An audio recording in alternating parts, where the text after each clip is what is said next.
Welcome to the Tanya Acker Show.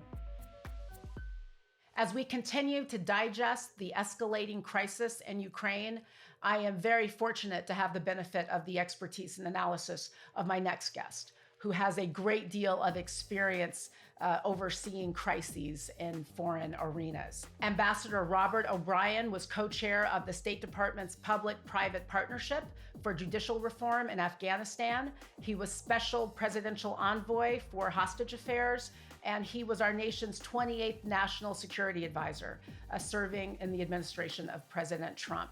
I hope you enjoy my conversation with Ambassador Robert OBrien. Welcome to the podcast, Ambassador OBrien. It's a real honor to have you here. Well, great to be back with you, Tanya. Thank you.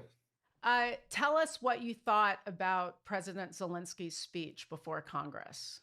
Well, listen, I think we're watching something, and I tweeted this out recently, that I think we're watching a legend that's being formed before our eyes. I mean, we often see these great figures in history, Davy Crockett or Hector, and then I realized it didn't end very well for Hector or Davy Crockett. So, and Troy, maybe I should change it to Charles de Gaulle. But we're seeing this great leader emerge before our eyes, and I believe the great men and great women can make a difference in history. And whether it was Margaret Thatcher in the Falklands, or Winston Churchill, or George Washington, or Abraham Lincoln, there are a lot of historians. It's not fashionable to talk about what great men and women can do, but they talk about social movements and demography and geography and economics as being the things that move nations. But I think there comes a point in time in the history of nations where a man or a woman can step up and make a difference. And I think we're seeing that with President Zelensky. Great to see him address the joint session of Congress today. A lot of people are comparing it to Churchill addressing the joint session in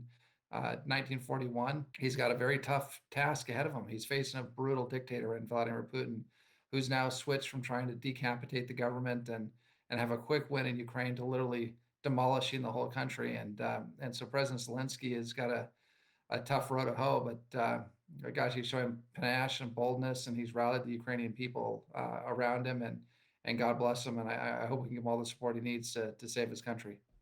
The World War II and Churchill analogy, Ambassador, is a really great one, because there was a point, as you certainly know, when Americans had no appetite for entering into World War II, notwithstanding what Hitler was doing in Europe. Do you think that Zelensky's address before Congress has the potential to kind of shift the momentum? Because there doesn't seem to be a lot of political will to do more militarily in Ukraine thus far. Well, listen, I was in Ukraine in 2014 observing their parliamentary elections, and I got to know some of the Ukrainian young people, and I was so impressed by them.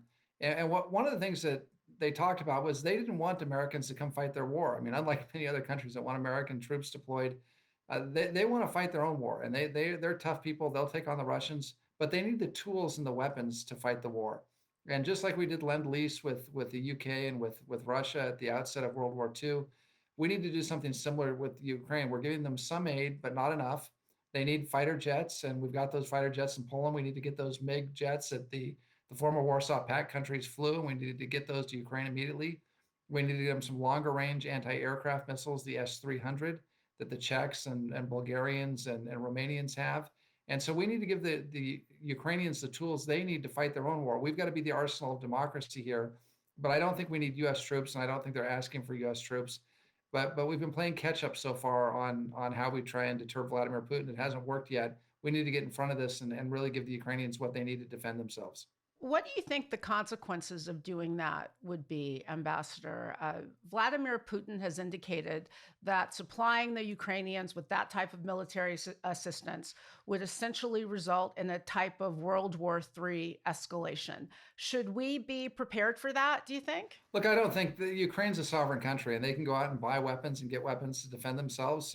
Russia decided to invade a sovereign country, and so Ukraine can go out and get the weapons it needs to defend itself. I don't think it's going to lead to World War III. I don't think Vladimir Putin is crazy, but I think he uses these threats to try and deter his adversaries from doing things that would be harmful to Russia. So again, he said if we put economic sanctions on, it would be World War III. He said if we gave him Javelin missiles, it would be World War III. So those are the sorts of threats he makes. and he's making the threats because they've been effective so far. He's been able to deter the United States and the allies from putting on full sanctions and from giving Ukraine what it needs to defend itself. We need to stand up to Putin. We need to let the Ukrainians have the tools they need to defend themselves. I don't think it's going to lead to World War III. Putin's been exposed for having a very weak army. We thought it was much stronger than it was. We thought it was an army that could roll through the Baltics and roll over American light infantry troops or mechanized brigades. Uh, I think we now see that the Russian army has really been exposed. I think Putin knows that. And so I'm not really too concerned about his threats. I mean, we don't need to put American soldiers into conflict with Russian soldiers. I'm against that. But we can give the Ukrainians the tools they need. They have a right to it as a sovereign nation, and we should help them. Do you think the sanctions are effective? Are they having a deterrent effect? I mean, Russia is still bombing Ukraine. We're still seeing images of the type of savagery, Ambassador. I mean, frankly, these images are hard to watch. It is hard to watch people in the street being chased by militaries. It's hard to watch a mayor be dragged off. And children being killed. Are these sanctions working? No, they didn't work to deter Putin because, again, the administration was so concerned about provoking Putin that they didn't put a list of the tough sanctions out ahead of time. Though the way to deter Putin was to say, this is what's going to happen. You're going to be decoupled from the West. You're going to be cut off from the free world economy. The 35% of your imports that you get from the EU are going to be 100% cut off. You're going to import nothing from the EU or from the US. You're going to export nothing to the EU or US or to Australia or Japan or the rest of the free world. That's the sort of thing that would have given Putin pause before going in, but we didn't do that. And the rationale was we don't want to provoke him. Now he's gone into Ukraine and we put sanctions on to punish him. But the sanctions are half measures. So they don't cover oil and gas. The Russian banks can still participate in the SWIFT system as long as they're selling oil or gas or minerals. Well, the only thing Russia sells is oil or gas. I mean, when's the last time, Tanya, you went on Amazon and ordered that new thing from Russia? Like, never. That never happened. Uh, the only thing people buy from Russia is oil and gas, and we've excluded that. So Putin, every day that the cost of a barrel of oil goes up $1, Putin makes billions. So he's making more money on the increased price of oil than he's losing on these half-measure sanctions. Boris Johnson, the Prime Minister of the UK, has called for a complete cutoff of the Russian central bank from the world banking system and from Russian banks from the SWIFT system. If we did that, that's the sort of thing that could have a deterrent effect, but we've been reticent to do it so far. The Ukrainians are running out of time. God bless them. We're all so impressed by what we see, the courage.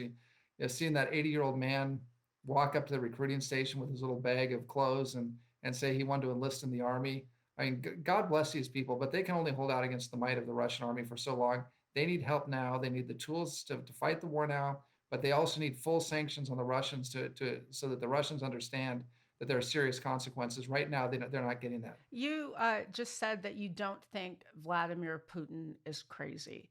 I read his response, or at least part of his response to President Zelensky's speech. He kept referring to the neo-Nazi Ukrainian government. There's been some suggestion by others that the isolation of the pandemic and otherwise has hampered him in some way. Do you think that's true? Is he playing with a full deck? I think he's playing for a full deck. I think what we do is we don't listen to what the dictators say. We did this in the 30s. We didn't listen to what Hitler said. If we listened to what he said and stopped him, we wouldn't have had World War II. We didn't listen to what the Kaiser was saying before World War I. We're not listening to what Putin's saying. Putin gave a speech several weeks ago where he said he was going to, not only take Ukraine, but take the Baltics back. And then he threw in Finland. And I think the Finns woke up that morning and said, what the heck? How did we get lumped in with this? Look, he's got grand ambitions to be the next Peter the Great.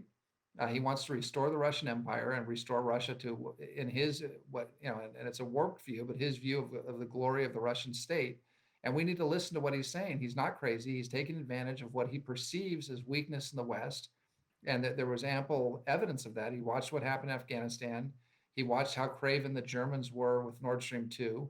And he thought, I can get away with this. Just like I got away with Crimea in 2014 when President Obama said we were going to put strong sanctions on Russia, and then we never did. And so I think he thought he could get away with this. So I think he's, maybe he's crazy like a fox, but I think he's playing with a full deck. Now, he may not be getting good advice, and he may be reckless, and he may be exhibiting poor judgment. And I think all of that is true. And he may be a killer, which I came out at the CPAC conference and said that, and I said this back in 2014, long before I served as national security advisor. Putin's a killer, and we've got to stand up to him. And he's a you know he's not someone to be admired, but I don't think he's crazy. Do you think there's a scenario, Ambassador, where he will be tried for war crimes? No, I think the answer to that is no, and the reason is Russia has a veto at the UN Security Council, and Russia also has nuclear weapons. And as long as Vladimir Putin does not leave Russia, it will be impossible for the International Criminal Court to get jurisdiction over him. And the other thing is, no European country, and probably not the U.S., is even going to think about arresting the Russian president, putting him in jail when Russia has 1,250 nuclear, weapons pointed, strategic nuclear weapons pointed at the United States and the West. So I think the odds of him being tried are very minimal, if not zero. But I do think there's certainly a case to be made. That's a political issue, whether he'd be tried. As far as the legal issue, when you watch the indiscriminate shelling of civilians, this is not collateral damage. This isn't targeting military sites or facilities or bases, and a missile goes awry and accidentally hits a civilian area. This is the deliberate, wanton destruction of apartment blocks and civilian areas that have no military value. And it's the kind of barbarism that we saw in World War II. It's kind of the old siege mentality, and that we remember from the Middle Ages, when cities would be surrounded and destroyed, and when the walls were breached, everyone would be killed inside the walls. That's the sort of thing we're watching. That certainly would give a good prosecutor like you, Tanya, or someone else, all the evidence they needed to prosecute a war crimes case. So I think the evidence is there, but I think the politics of taking Vladimir Putin to custody and putting him in the dock like we saw in Nuremberg is probably pretty unlikely. We are seeing this sort of barbarism take place in real time. And you have talked about policies and tendencies and conditions in this country that you think have encouraged uh, foreign aggression, Russian aggression. Tell us what you've meant by that. You suggested that there have been certain American weaknesses that have encouraged this. Explain to us what you mean. Well, look, I think there's a straight line from some of the things that happened with the new administration. And I think generally the Biden administration has had strong policies on Ukraine and on Taiwan and a number of these issues. In fact, many of the policies are the same policies that we had in the Trump administration. Folks don't like to talk about it, but they're policies that are generally good for America. But you and I have talked about this before, Tanya. Weakness in foreign affairs is provocative, and when our adversaries view us as being weak, whether we are or not, and I don't believe America's weak, and I don't believe our policies have been necessarily weak, but there's a perception of weakness, and that perception of weakness is provocative, and so that's what concerns me. So you had really a botched withdrawal from Afghanistan that was a catastrophe. We lost the 13 Marines. We left Americans behind. We left our Afghan allies behind. We left $80 billion in military equipment behind. I mean, can you imagine how happy the Ukrainians would be if they had all the equipment that we'd left for the Taliban? I mean, it's pretty amazing. So Vladimir Putin and Xi Jinping in Beijing watched our withdrawal from Afghanistan, and they decided we were weak. They watched some of the things that were happening in America, the open border and the southern border, and it's not an issue of immigration. We can debate, who should be naturalized and who should we allow in and that sort of thing. But to have an uncontrolled access to this country on the southern border, where we've got hundreds of thousands of people a month coming into America without even stopping to sign the guest book, that looks weak from overseas. When they see the smash and grab robberies and the homelessness of our cities, that looks like America is in decline. And so our adversaries look at those things, whether it's foreign policy issues like Afghanistan, or the fact that we gave Russia Nord Stream 2 without asking for anything in return. We gave Russia the New START nuclear treaty extension without asking for anything in return, and without getting China to commit to limiting their own nuclear weapons. All of these things together, both domestically and politically overseas, lead to a perception of weakness. And I think Vladimir Putin, and I hope Xi Jinping is not going to follow, have thought that they have an opportunity, a window here to take advantage of the United States in a period of U.S. decline. And that's been provocative, and it's in part led to what happened in Ukraine. Now, let me be clear: Ukraine is Vladimir Putin's fault. Vladimir Putin's a killer. He's a thug. He's a very bad actor, a malign actor on the international stage, and he invaded a neighbor just because he thought he could conquer them with a might makes right type attitude that we haven't seen in international affairs for the most part, at least among the major powers, since 1945. So he's responsible. But unfortunately, we in some ways we set the stage for him to think he could get away with it. And now we've got to make sure he doesn't get away with it, and we start restoring deterrence with respect to our adversaries. You've called him a killer, and I'm talking about Vladimir Putin. You said he's someone who's not to be admired. Your former boss, President Trump, did not think that. I mean, he's on many occasions been incredibly laudatory of Vladimir Putin and incredibly derogatory of our own leadership. I mean, he's called Putin smart. He's called American leaders dumb.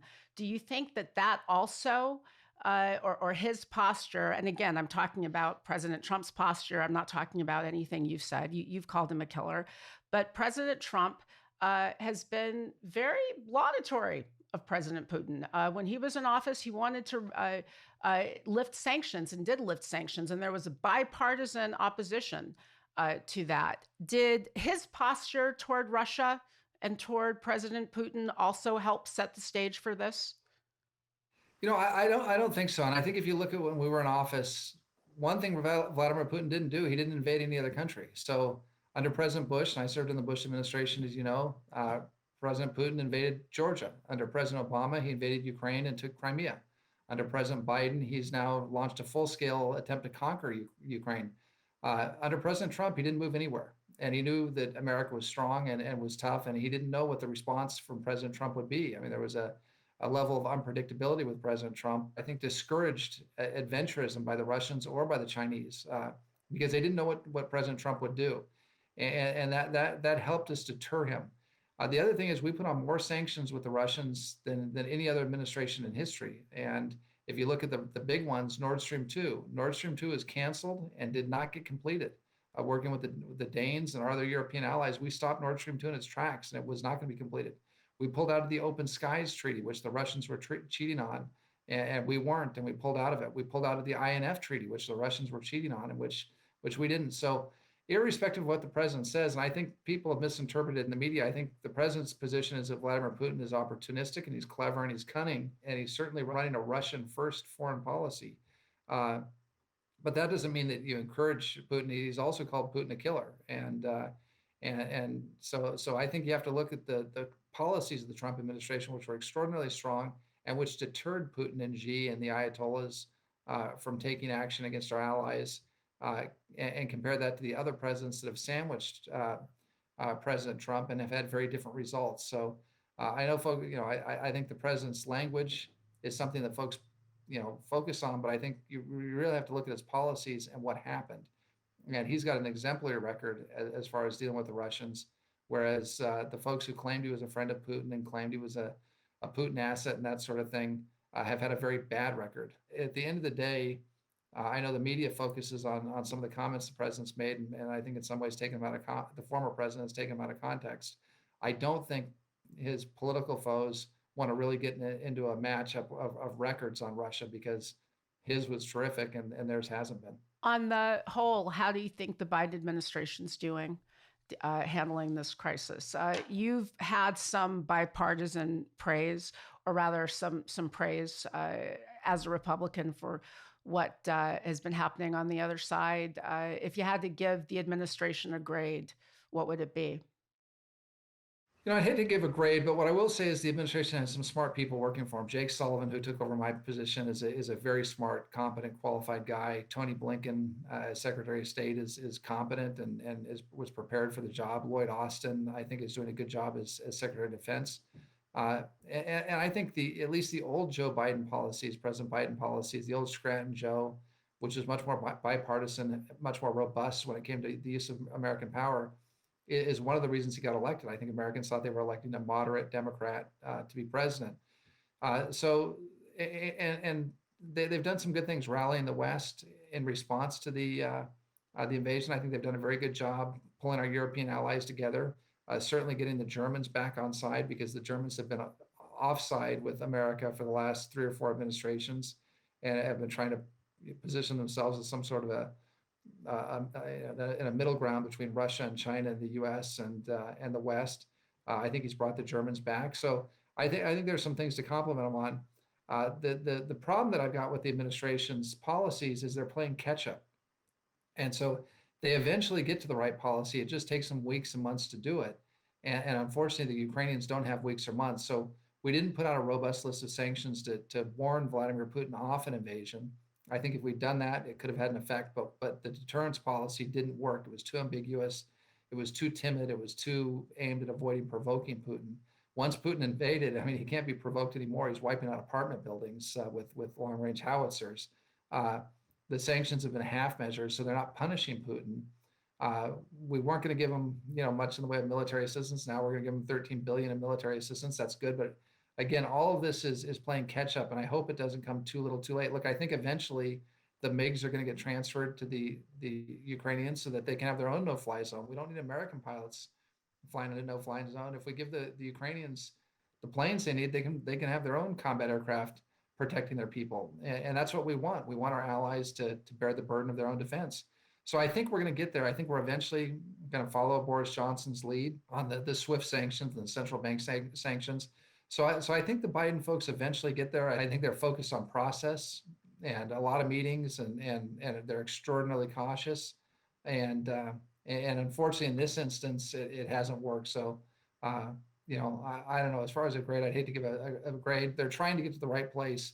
It's just awfully slow, and I hope the Ukrainians can hold out long enough before so that the administration can catch up with the brave Ukrainian men and women who are fighting in the trenches. But you do think that the administration should be getting planes to Ukraine? I mean, I would have done the whole thing differently and much more quiet. I mean, if Gina Haspel was still running the CIA, I think that the planes would have had Ukrainian flags painted on them, a month ago, and Ukrainian pilots would have come to Poland and flown them to Ukraine, and the Poles would have said, "Hey, we sold them to an arms dealer. Maybe it was a Russian arms dealer, as far as we know. In fact, you could have probably found a Russian arms dealer who would have sold them and brokered the deal for the Ukraine, and Putin would have probably got a cut of it. But you could have made that happen very quietly instead of making it. I think it was a failure of diplomacy, the fact that it got so public. But I think eventually those planes, and I think the S-300 anti-aircraft missiles, that some of the long-range anti-aircraft missiles that the Ukrainians desperately need, former Soviet bloc kit, will get to them.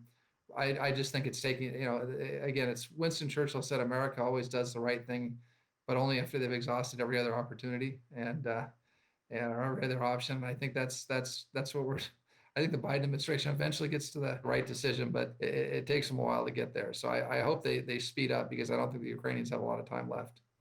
Let's talk about China for a bit. China and Russia are getting increasingly close, especially now. Do you think that we need to be worried about that relationship, especially given Russia's aggression in Ukraine? Absolutely. I mean, there are three, superpowers or countries that would like to be superpowers in the world. You've got Russia, you've got China, and you've got the United States. And what underpins that are geography. They're all three very large countries. Their nuclear capability. They all have massive nuclear triads, so they can. Any one of the countries could destroy the world, which is a sobering and dangerous thing, but something we have to keep in mind when we deal with these countries. And number three, they've had either strong economic or diplomatic or economic power that allows them to play in the superpower game. Now, there's an argument that Russia's more of a regional power, but I think their large nuclear arsenal certainly puts them in the big geopolitical game. So if you've got those three balls in the air, it's not good to have two of the balls aligned against us. So we've always tried to split Russia and China. That's one of the reasons Nixon went to China in the early 70s, was to pull China out of the Russian sphere of influence. That had happened because there had been a schism between Mao and Stalin, and later Mao and the later Russian leaders, Khrushchev and Brezhnev and others. But we pulled China out of that communist orbit and changed the geopolitical dynamic. Now we have China and Russia engaged in what they call an unlimited friendship, an unlimited partnership, where they're supporting each other to try and destroy the post-World War II international settlement that the United States had led. And so We need to do our best to rally our allies, and we're doing that. And I think one of the things the Biden administration has done well that I commend them on is in the Asia Pacific region, they focused on the Quad, which is a political arrangement between Japan, India, Australia, and the United States. But more needs to be done there as well. We need to turn that into a military alliance to counterbalance China and to give the other countries in Asia hope that they won't be dominated by China, but that there's a free world, a free market alternative for them. We have to be very concerned about China and Russia getting together, and China's certainly watching what's happening in Ukraine. But there are things we can do, and India is coming into its own as a major power. President Modi is a friend, and has led the Indian people well. And that's 1.4 billion people, a massive economy. They need to open up more. But when you take Europe and India and America and Japan and Australia, we're pretty strong. The free world's pretty strong as well. So we can stand up to the Russians and the Chinese, but it's going to take a lot of effort. Do you think that given this all-encompassing friendship, or however they've described it, that China's going to come more directly to Russia's aid? I know that the United States, the Biden administration, has warned against that, but do you think those warnings will be effective? Well, I don't think they're particularly effective at this point. I mean, I think we've exhibited a little bit of naivete in thinking that we can, just have 1 or 2 meetings with the Chinese or threaten them with sanctions. I mean, China has a big economy. The most effective thing we could do with the Chinese to deter them from helping the Russians, and they're going to help. They're already buying more oil from the Russians. I hope they don't send them military hardware and equipment for the invasion of Ukraine. We've got to try and deter that, and sanctions with some of the Chinese companies that would be involved may be helpful there. But look, what Xi Jinping is looking at is how is the West going to respond to the invasion? And I've said there are several things we need to do. Number one, we need to strengthen NATO. And the Finns and Swedes, which are both neutral, but have very capable militaries and very capable intelligence services, have been threatened by the Russians directly by Putin now. And they're paying attention to what Putin says. Bringing Sweden and Finland into NATO should be our number one priority in NATO. Putin is trying to weaken NATO by invading Ukraine.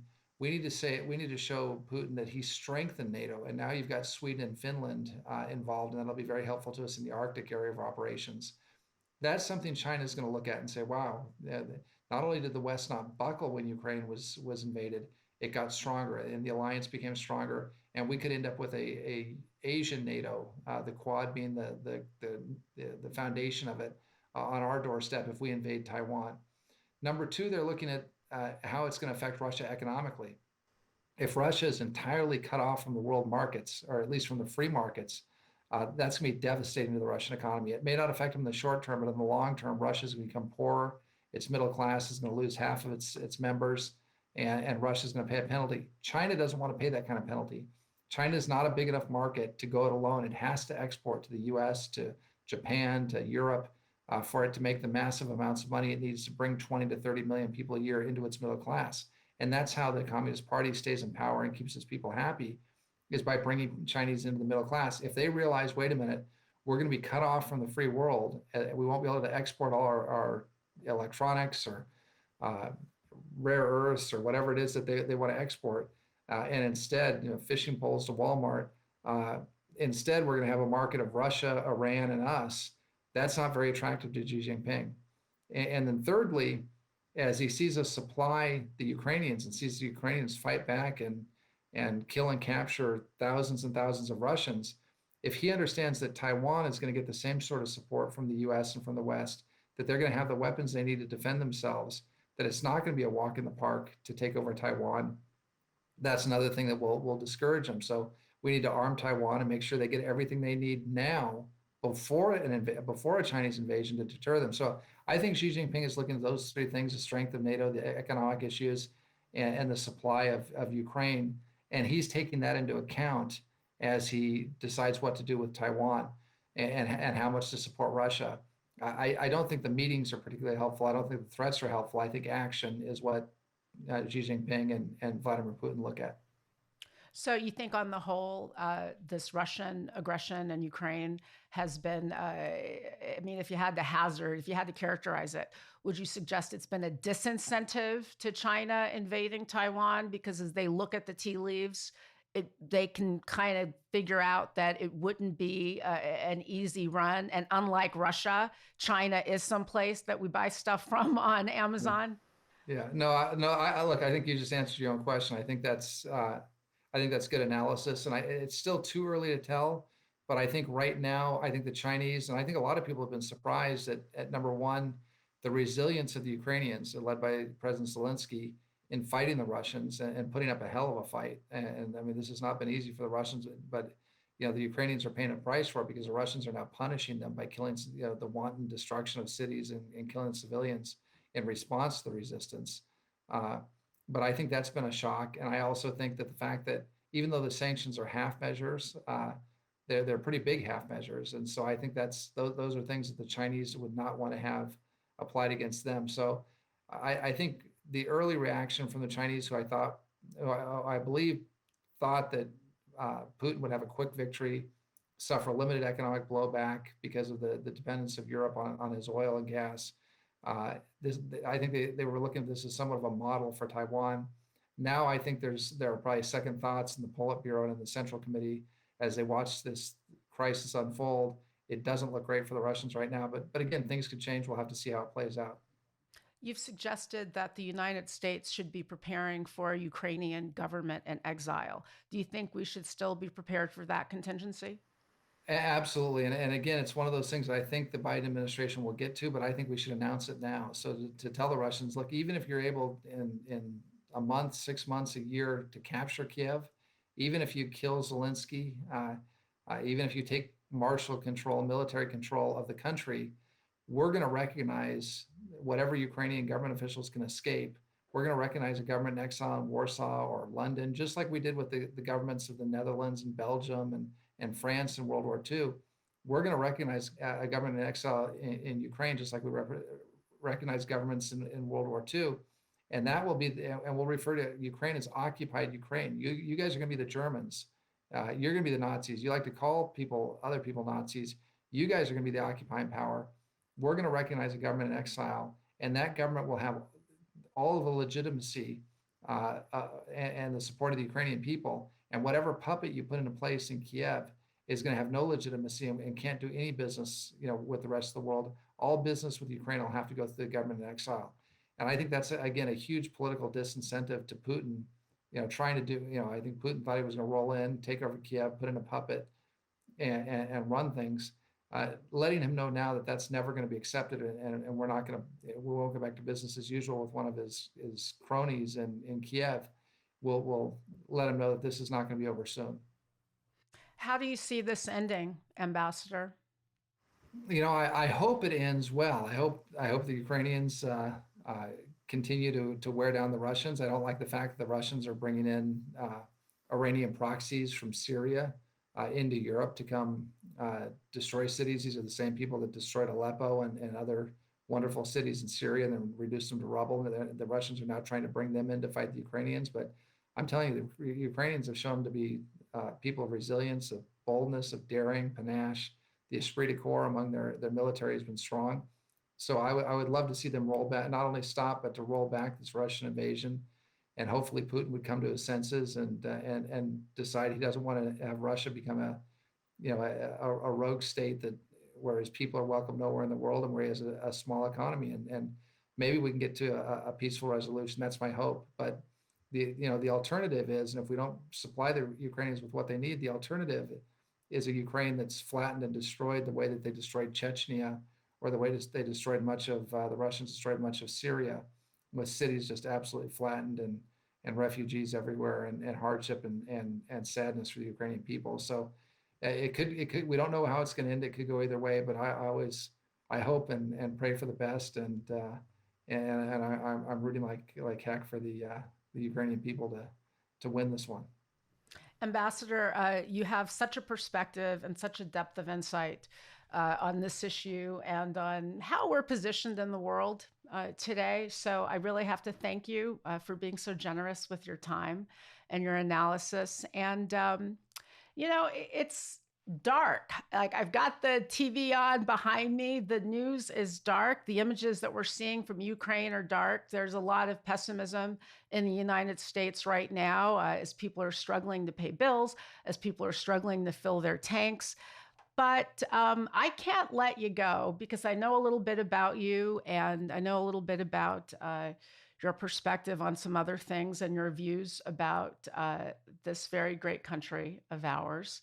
So I can't let you go without hearing from you about something that makes you hopeful. What are you optimistic? What makes you optimistic these days, Well, Ambassador? that's a great question because we always talk about bad news on these podcasts and TV hits and that sort of thing. But look, I think that the good news is that the fundamentals of America are strong. If you had to choose where to live anywhere in the world, people still want to come to the United States of America. I mean, it's no one's climbing into the wheel well of an airplane at LAX, as bad as things might get in LA from time to time, and trying to get on a plane and get out of California to go to China or to go to some other place. I mean, and even the Chinese, if you look at the Chinese Communist Party leaders, all of their kids are going to USC and UCLA and Harvard. They all have homes in San Marino. They've got their bolt holes because they want their families to live here, or at least have some connection to America. So I feel like Ronald Reagan did that. We're the last best hope on earth and for mankind. And I think that remains the case and will be. Look, we go through tough times as a country. There were dark days at Valley Forge in the Revolutionary War when we were taking on the world superpower in the UK, and if anyone would have bet on the odds against us were tremendous, and we had the Civil War, which was traumatic and almost wrecked our country, and yet we got through that, and a million people laid down their lives for the noble principle that for freedom and for all people of all races. We went through Vietnam, we went through the civil rights movement, we lost the Kennedy brothers and Dr. King. We've gone through tough times. We went through the tough years of the Carter years in the late 70s, and the Soviet invasion of Afghanistan and Nicaragua and Cuba and Angola and all the trouble we had, the Iranian hostage crisis, and then Ronald Reagan was elected and America came roaring back, and we ended up winning 8 years later. We won the Cold War, and although Russia has slid backwards, Poland and the Czech Republic and Slovakia and Romania and Bulgaria, places that were all firmly behind the Iron Curtain, are free even today. And so look, I think that we're having some tough times now. We've got global challenges, but I would never bet against the United States of America. And look, I know you feel the same way, Tanya. You've been a great supporter of the U.S. Navy and our men and women in uniform. And we've got the greatest folks defending us, the men and women and young people that are on the frontiers of freedom that are protecting us are still there, and they're strong. And we've got the best weapon systems and best platforms. And America likes winners. And it doesn't matter if you're a Republican or Democrat. You want this country to win. So I think we'll get through these tough times. But as you point out, this is one of those challenging periods with Iran and with China and with Russia, all on the march, and jihadis and terrorists that are out there. There are challenges, but don't bet against the United States of America. We're going to win, and freedom will prevail in the long run. Our American family may be imperfect, but we are going to make it. Thank you, Ambassador. There's so much for which we should be grateful and to appreciate, and we're going to make it. Thank you for your time. This has been such a wonderful conversation. I think that you've provided a lot of information and insight in a really clear way that will be useful to people as we try to process the carnage and destruction that we see taking place. We're all rooting for freedom and democracy. Thank you. Well, thanks for having me on, Tanya. God bless you, and pray for the people of Ukraine. We certainly will. Thank you.